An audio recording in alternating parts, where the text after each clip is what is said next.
Good morning students. Last कक्षा में हमने लेसन प्लान के बारे में पढ़ा कि लेसन प्लान का मीनिंग क्या है, उसकी नीड्स और इम्पोर्टेंस का क्वेश्चन किया। आज हम इसके कैरेक्टरिस्टिक्स और हर्बर्ट के 5 स्टेप्स अप्रोचेस के बारे में करेंगे। तो सबसे पहले है इसकी कैरेक्टरिस्टिक्स। फर्स्ट कैरेक्टरिस्टिक्स है भली भांति सोची समझी योजना बनाना।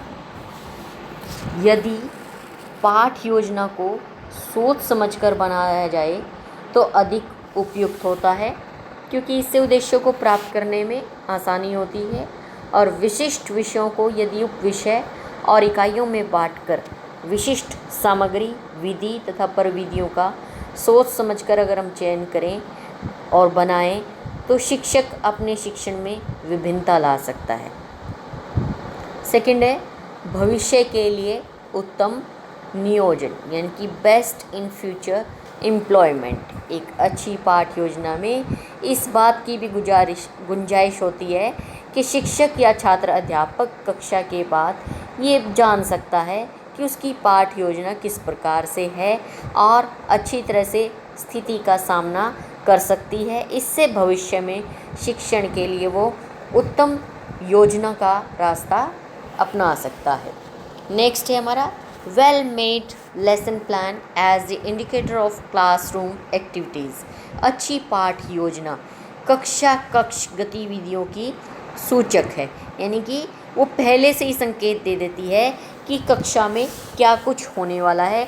जैसे किस पक्ष पर प्रश्न पूछे जाने हैं, ब्लैक बोर्ड पर जो है कब स्केच बनाना है यानी कि चित्र बनाना है या नक्शे का काम करना है, अध्यापक अब कैसा जो है कथन करेगा इत्यादि, यानी कि प्रश्न पूछेगा या समझाएगा, वो पहले से ही क्या है पता लग जाता है।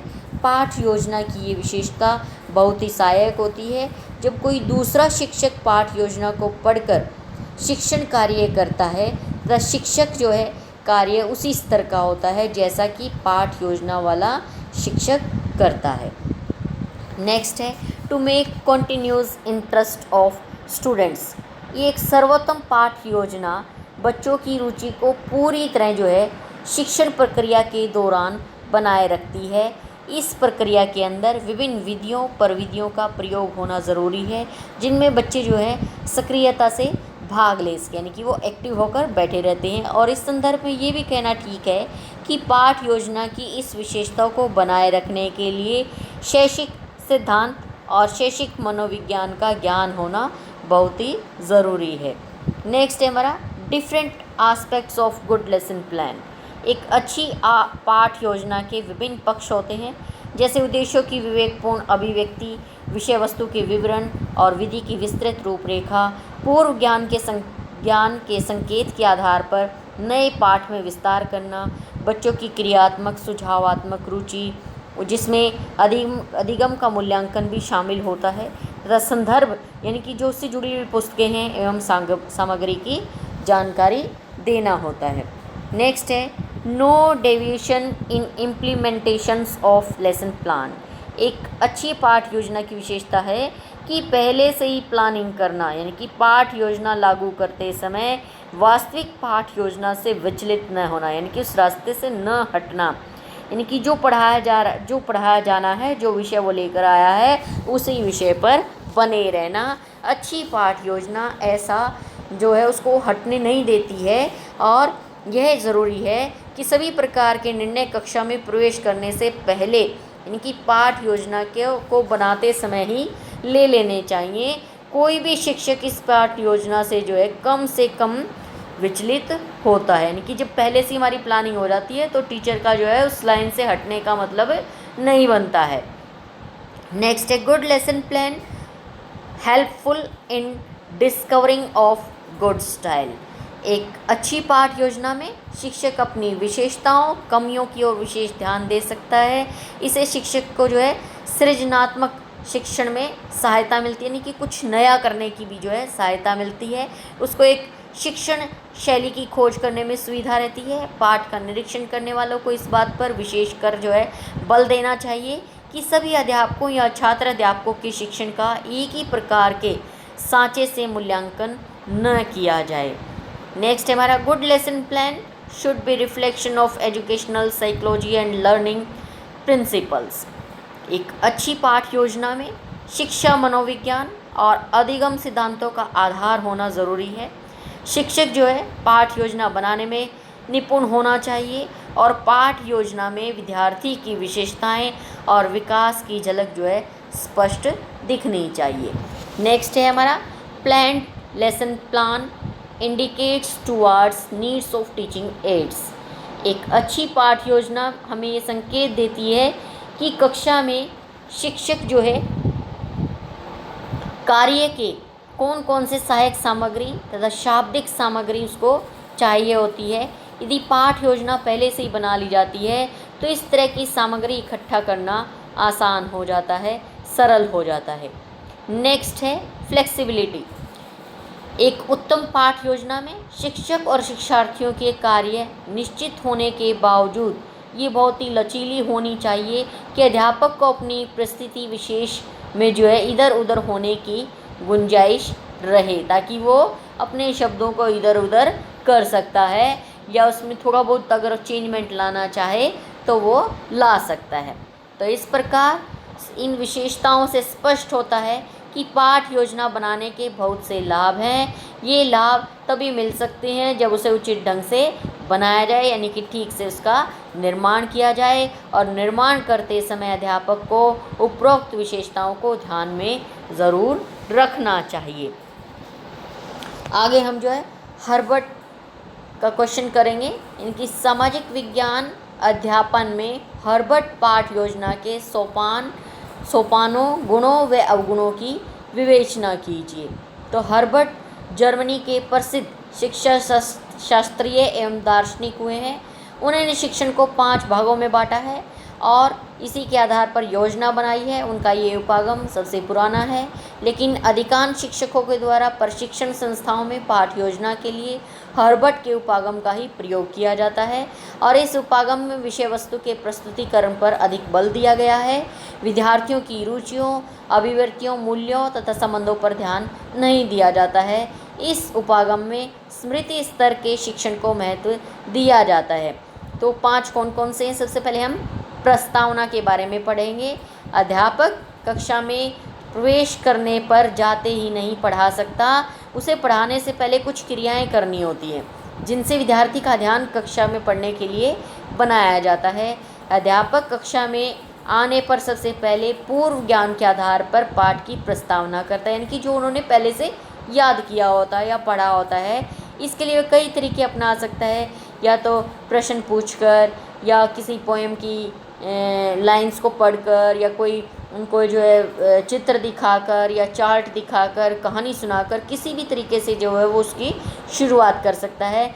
इस प्रकार पूर्व ज्ञान के आधार पर पूछे गए प्रश्नों से नए ज्ञान को प्राप्त करने में मदद मिलती है, हेल्प होती है। और इसका मुख्य उद्देश्य क्या है कि विद्यार्थियों को नया ज्ञान प्राप्त करने के लिए तैयार करना, यानी कि वो आगे का नया कुछ सीख सकें।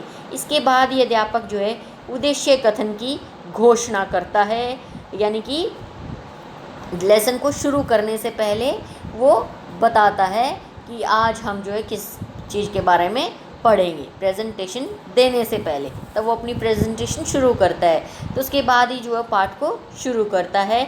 नेक्स्ट है हमारा प्रस्तुतिकरण, प्रेजेंटेशन। हर्बर्ट उपागम में प्रस्तावना के बाद पाठ योजना में प्रस्तुतिकरण का पद आता है। इसमें अध्यापक विद्यार्थियों के सामने नई विषय वस्तु को प्रस्तुत करता है। शिक्षण कार्य का आरंभ प्रस्तुतिकरण से ही होता है। इस पद के अंदर अध्यापक अपनी सुविधा के अनुसार पाठ को 3 भागों में बांट लेता है, यानी कि वो क्या करेगा, विषय वस्तु को लेगा, उसके अंदर कौन सा मेथड लगाएगा, फिर तीसरा वो ब्लैक बोर्ड पर कौन सा काम करवाएगा। तो विषय वस्तु को छोटी छोटी इकाइयों के माध्यम से विकासात्मक प्रश्नों की सहायता से सुव्यवस्थित सुनियोजित ढंग से प्रस्तुत करता है और इसमें वह विभिन्न सिद्धांतों का तथा सूत्रों को ध्यान में रखता है। नेक्स्ट है इसके अंदर क्लैरिफिकेशन, ये तीसरा पद है। इस पद में अध्यापक मौखिक स्पष्टीकरण करता है। वह उदाहरणों से, चित्रों से, मानचित्रों से या चार्ट के द्वारा जो है विषय वस्तु को स्पष्ट करता है। इसमें ज़रूरी है कि वह तुलना तथा संबंध का भी प्रयोग करता है। इससे विद्यार्थी के मानसिक विकास करने और पर्याप्त ज्ञान प्रदान करने में उसको मदद मिलती है। नेक्स्ट है हमारा इसके अंदर जर्नलाइजेशन। किसी भी पाठ को पढ़ने के बाद कुछ न कुछ जो है निष्कर्ष जो है अवश्य निकाला जाता है और इसके आधार पर ही कुछ सामान्य नियम बनाए जाते हैं। इस प्रक्रिया से ही नियमों, सिद्धांतों तथा सूत्रों का जन्म होता है। इस कार्य में अध्यापक को विद्यार्थियों से अधिक सहायता लेनी होती है। और लास्ट एंड फाइनल इसके अंदर है एप्लीकेशंस, यानी कि प्रयोग करना। तो इसका बहुत ही महत्व है। इस पद में विद्यार्थियों के द्वारा सीखे हुए ज्ञान को नई परिस्थितियों में प्रयोग करने से ज्ञान क्या होता है, स्थायी होता है। वो कभी भूलते नहीं हैं, क्योंकि प्रयोग एक ऐसा कार्य है जिसको हम करने के बाद बिल्कुल नहीं भूलते हैं। तो नेक्स्ट है हमारा इसके अंदर आउटलाइंस क्या क्या हैं इसकी, लेसन प्लान की। तो पहला इसमें हर्बर्ट उपागम में पाठ योजना की रूपरेखा को बहुत ही महत्वपूर्ण माना है। पाठ योजना तैयार करते समय इस रूपरेखा का अनुसरण काफ़ी उपयोगी है। तो इसको हम निम्न प्रकार से समझ सकते हैं। तो पहला इसने बताया कि class, subject and topic. Herbert के द्वारा प्रस्तुत पाठ योजना में सबसे पहले कक्षा, विद्यार्थियों का क्रमांक, विषय, उपविषय या प्रकरण निर्धारित किया जाता है। फिर शिक्षण का स्तर अर्थात कक्षा को और दिनांक आदि को निर्धारित किया जाता है, यानी कि कब किस कक्षा को कौन सा टॉपिक पढ़ाना है, ये सब उसके अंदर हम निश्चित कर लेते हैं। नेक्स्ट है हमारा जर्नल एम्स लेते हैं हम इसके अंदर, यानी कि विषय तथा शिक्षा से संबंधित उद्देश्य जो है सामान्य उद्देश्य के रूप में लिखे जाते हैं। फिर स्पेसिफिक एम्स भी लेते हैं, यानी कि इसको हम विशिष्ट उद्देश्य कहते हैं। और उपविषय पढ़ाने का क्या उद्देश्य है, तो इसके अंदर हम विशिष्ट उद्देश्य लेंगे। नेक्स्ट है हमारा एविएट्स, यानी कि सहायक सामग्री।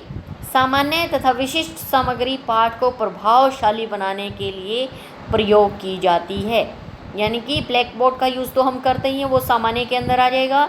तो विशिष्ट हमारी क्या होगी, या हम चार्ट लेंगे, फ्लेक्स बोर्ड लेंगे, या फिर हम मॉडल भी यूज़ कर सकते हैं, यानी कि वो इसके अंदर हमारे विशिष्ट सामग्री के रूप में प्रयोग होंगे।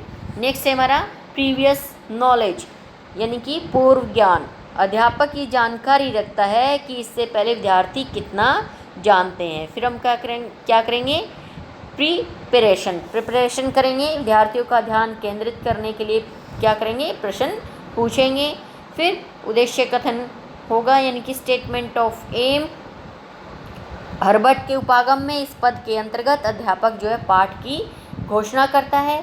फिर वो प्रेजेंटेशन देता है, यानी कि विकासात्मक प्रश्नों के द्वारा पाठ को प्रस्तुत किया जाएगा और इसमें आवश्यकता के अनुसार तुलना या सहसंबंध का प्रयोग किया जाता है। फिर इसने कहा ब्लैक बोर्ड वर्क, यानी कि BBW भी लिख सकते हैं हम, इसको शॉर्टकट में लिखते हैं बच्चे।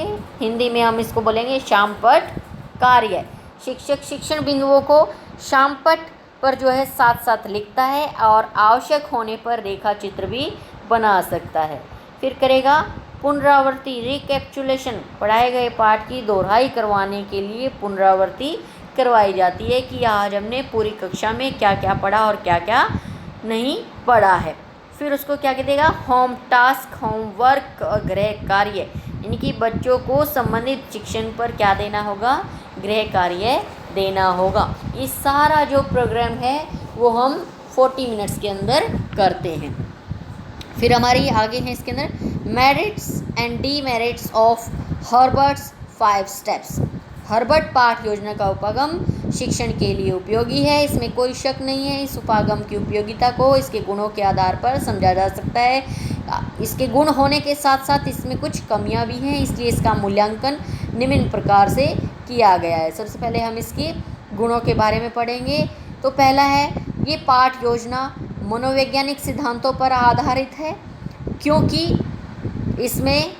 इससे जो है चेतन मस्तिष्क का विकास होता है।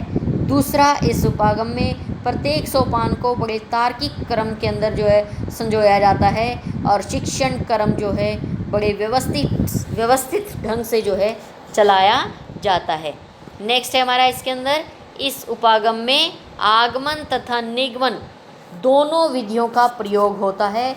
अब इसमें जो है पहले विभिन्न उदाहरणों की सहायता ली जाती है और फिर नियमों का प्रयोग किया जाता है। यानी कि कई बार क्या है, दोनों विधियाँ होती हैं। एक विधि के अंदर हम क्या है, उदाहरण से शुरुआत करते हैं और नियम तक पहुँचते हैं, और दूसरी विधि में हम क्या है, सीधा नियम से शुरुआत करते हैं और हम सामान्यकरण तक चले जाते हैं। तो इस प्रकार से दोनों विधियों का प्रयोग किया जाता है। इस प्रणाली के अंदर संपूर्ण ज्ञान को एक इकाई के रूप में प्रस्तुत किया जाता है और बालकों के पूर्व ज्ञान का नवीन ज्ञान से समन्वय करवाया जाता है। नेक्स्ट है हमारा इसके अंदर कि हर्बर्ट की पंचपद प्रणाली में प्रयोग सोपान में पुनरावृत्ति के लिए प्रश्न पूछे जाते हैं, जिनका उत्तर देते हुए बालक अपने अर्जित किए हुए ज्ञान का नवीन परिस्थितियों में प्रयोग करना सीख जाता है।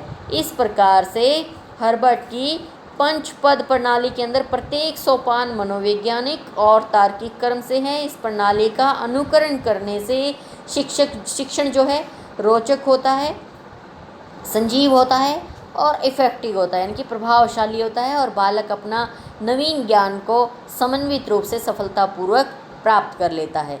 अब गुणों के साथ साथ इसके अंदर कुछ अवगुण भी हैं। तो पहला अवगुण बताया कि इस पाठ योजना केवल जो है ज्ञानात्मक पाठों के लिए ही लाभप्रद है।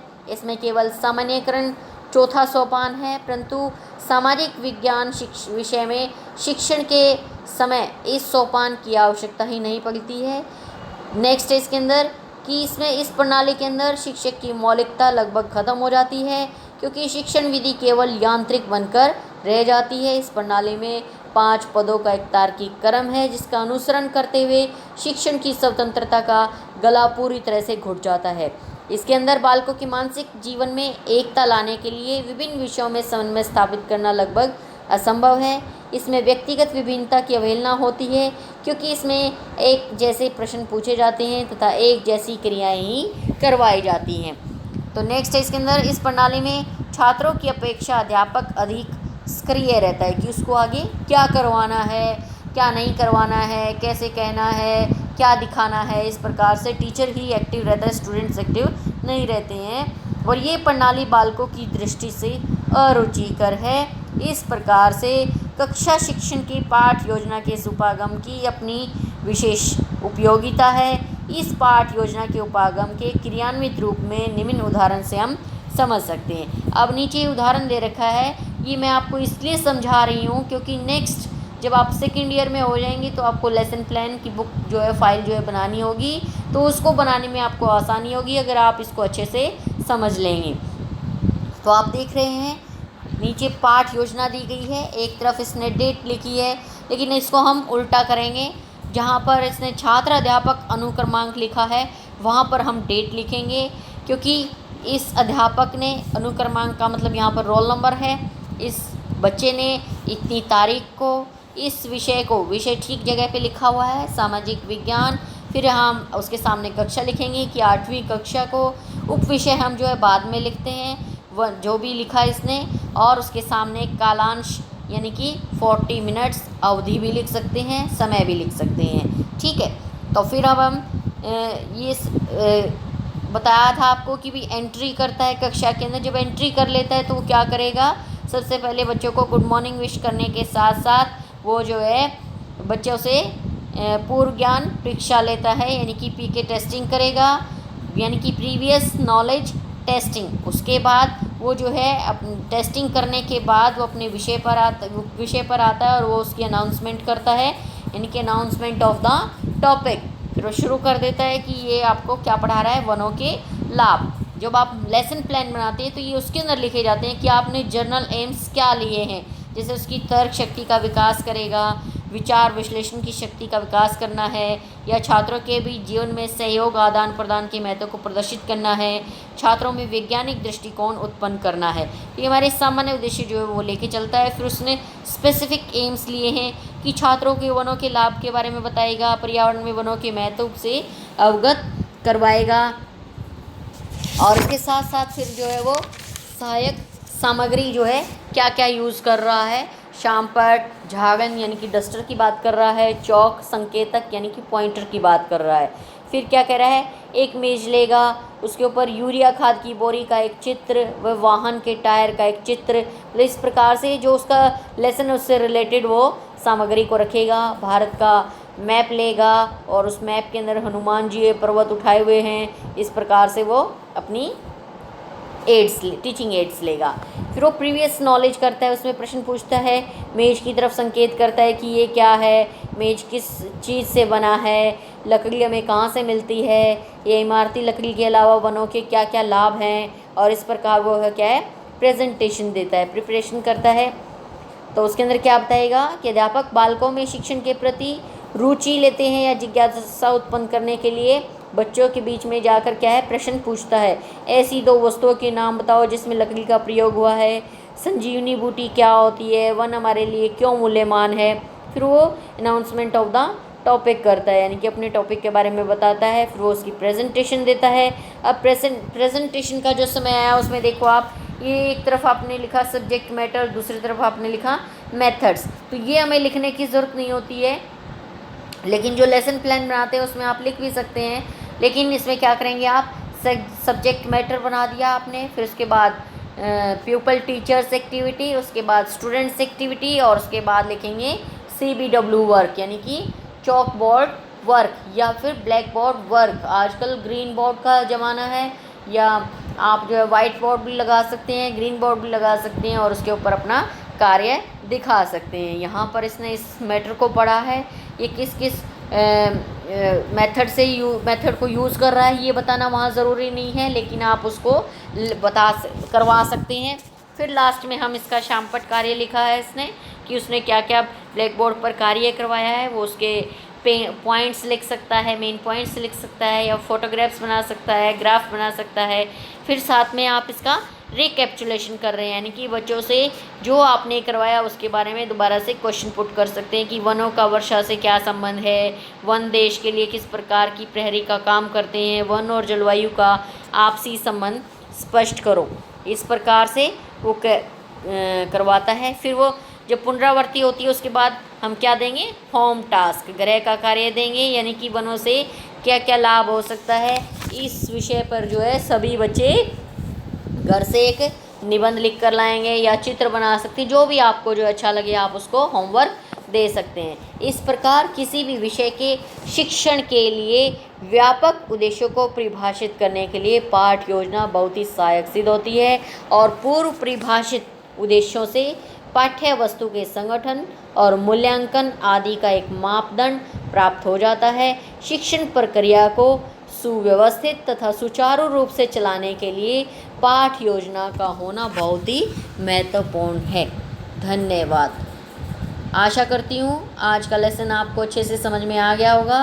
एक बढ़िया लेसन प्लान जो है आप बनाएंगे और इसको याद भी करेंगे, और पिछला जो वर्क है वो भी जो है आप याद करेंगे साथ साथ, ताकि हम आगे बढ़ने में हमें आसानी हो और आपको भी लर्न करने में आसानी हो।